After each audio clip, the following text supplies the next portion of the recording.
વાર્તા સાંભળવા આપણે બેસવાનું નથી. પરમ તત્વ જે છે એની અનુભૂતિ. ડોંગરેજી મહારાજ કહેતા કે યોગીઓને જે સમાધિના અનેક વર્ષો પછી આંખ બંધ હોય અને ભગવાનની અનુભૂતિ થાય, વર્ષો પછી મહેનત કર્યા પછી એવી અનુભૂતિ જો ભગવાનની કથામાં માણસ સાચી રીતે બેસી જાય, તેનું સાનિધ્યની અનુભૂતિ.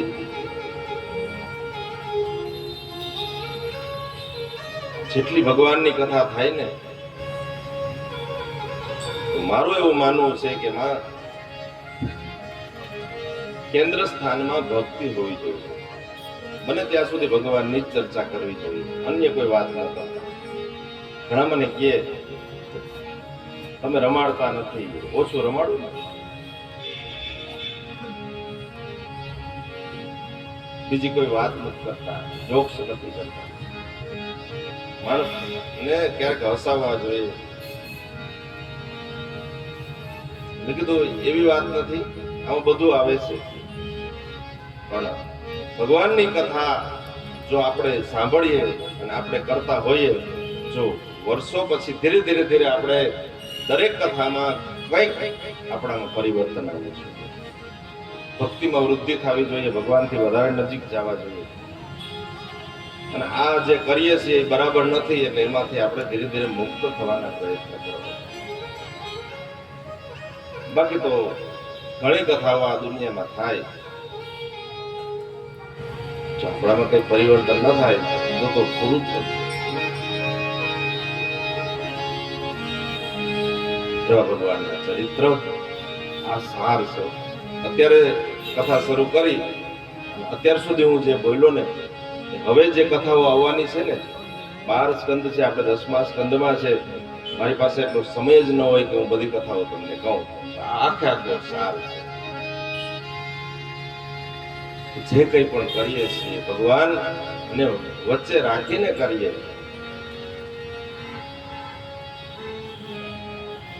છતાં જો આપણામાં કોઈ પરિવર્તન ના આવતું હોય, દુઃખની વાત છે. સાચા હૃદયથી જે ભગવાનની નજીક જાય એનામાં પરિવર્તન આવે.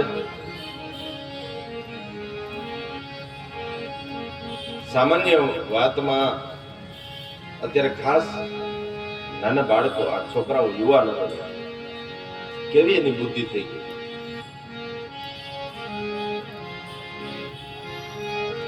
નાની નાની વાતમાં આપણે છાપામાં વાંચીએ ને, પાનની દુકાને ઉભા હતા, એક જણાએ બીજાને કીધું કે મારા સામે કેમ તે દોરા કાઢ્યા, અને એ દોરા કેમ કાઢ્યા એમાં તો હામાં છરી મારી ગઈ. બસ ક્યારેક બાળકોને આ કથામાં ઘરમાં જો સારા સંસ્કાર મળતા હશે, આવી બુદ્ધિ નહીં ન કરવાનું જે કરે છે એવી બુદ્ધિ નહીં થાય. એક સંત થયા આપણા ભારત વર્ષના વર્ષો પહેલા. આપણા ભારતમાં એક પ્રોફેસર હતા, 30 વર્ષ સુધી ઇંગ્લિશ વિષયના પ્રોફેસર હતા. અને 30 વર્ષ થયા ને એ પછી એને ભગવાનની ભક્તિમાં એવા એ ડૂબી ગયા. બરસાનામાં રાધા રાણીના મંદિરની સામે એક ઓરડીમાં એ સંતે 33 વર્ષ સુધી નામ જપ કર્યા. માત્ર નામ જપ કર્યા. 30 વર્ષની નોકરી અને 33 વર્ષ, 63 વર્ષના થયા. એને વિચાર્યું કે ખરેખર ક્યાં જરૂર છે પરિવર્તનની. ત્યારે ભારતમાં તો સારું હતું. બોસ્ટન વિદેશમાં જવાનું નક્કી કર્યું એને, કારણ કે ત્યાં બધી યુનિવર્સિટી હતી. અનેક દેશમાંથી ત્યાં વિદ્યાર્થીઓ બધા ભણવા આવતા હતા. કોલેજ હતી, અને એ કોલેજમાં બધા વિદ્યાર્થીઓ એટલા બગડા હતા. આપણે તો હવે આ ડ્રગ્સ ને બધું જોઈએ છે, ચરસ, ગાંજો, આ બધું. ત્યારે એ યુનિવર્સિટીમાં જેટલા વિદ્યાર્થી, આખું શહેરમાં વિદ્યાર્થીઓ જ હતા, અને એટલા બગડેલા હતા. ત્યાં સંતે જઈને ત્યાં રહેવાનું નક્કી કર્યું. ઇંગ્લિશના પ્રોફેસર હતા, પણ ત્યાં જઈને રહ્યા વિદ્યાર્થીઓ બધા કોલેજનો છૂટે ને એટલે પોતાની પાસે ભગવાનની ધૂન ગાવા માટે કોઈ સાધન હતું નહીં, ઢોલક કે કઈ હતું નહીં, ડબલું વગાડે હરે કૃષ્ણ કૃષ્ણ કૃષ્ણ હરે હરે, હરે રામ રામ રામ હરે હરે. કેવું જીવન! 30 વર્ષનો એને ઇંગ્લિશમાં પ્રોફેસર તરીકે ફરજ બજાવી, ભગવાનની ભક્તિ લાગી, બરસાનામાં રહ્યા, 33 વર્ષની સાધના કરી અને આ મહાપુરુષ સ્વામી પ્રભુપાદ ત્યાં કોલેજોને બધા નીકળે ને એટલે એને ઇંગ્લિશમાં, એની ભાષા ઇંગ્લિશ હતી ને, ઇંગ્લિશમાં ગીતાજી, રામાયણ, ભાગવતજીનું, ભગવાન કૃષ્ણની એ બધી ચર્ચા કરે અને એ વિદ્યાર્થીઓને આ બધા વ્યસનોમાંથી મુક્ત થવા માટેના પ્રયત્ન કર્યા. સ્વામી પ્રભુપાદ અત્યારે આપણી જે હાલત છે ને એવી હાલત ત્યારે ત્યાં હતી, આપણે ત્યાં જ છે. અત્યારે ન ખાવાના બધા જ પદાર્થો કોલેજમાં બધા વિદ્યાર્થીઓ ઊંધા માર્ગે.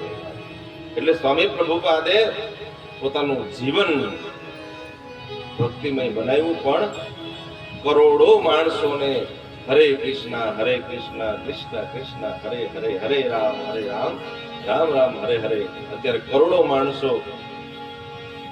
કોઈ પણ દેશમાં જાઓ, ઈશ્વરનું મંદિર હોય. એ સ્વામી પ્રભુપાદની મેં તમને આ વાત કરી. જો ભગવાનની કથા, ભગવાનનું નામ અને જો આપણા સંસ્કાર એમાં આપણે ન રહીએ, આમાંથી કઈ લીધું જ નહીં અને માત્ર બસ મનોરંજન કરી અને આપણે આ જગતમાં બધા જો કથાઓ કરે રાખશું અને સાંભળે રાખશું તો કેવું?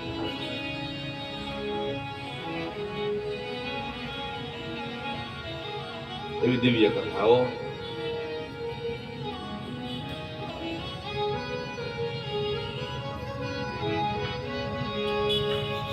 આપણા પોરબંદર મહાનગરપાલિકાના કમિશનર શ્રી પ્રજાપતિ સાહેબ, અમારા મોટા ભાઈ ગજેન્દ્ર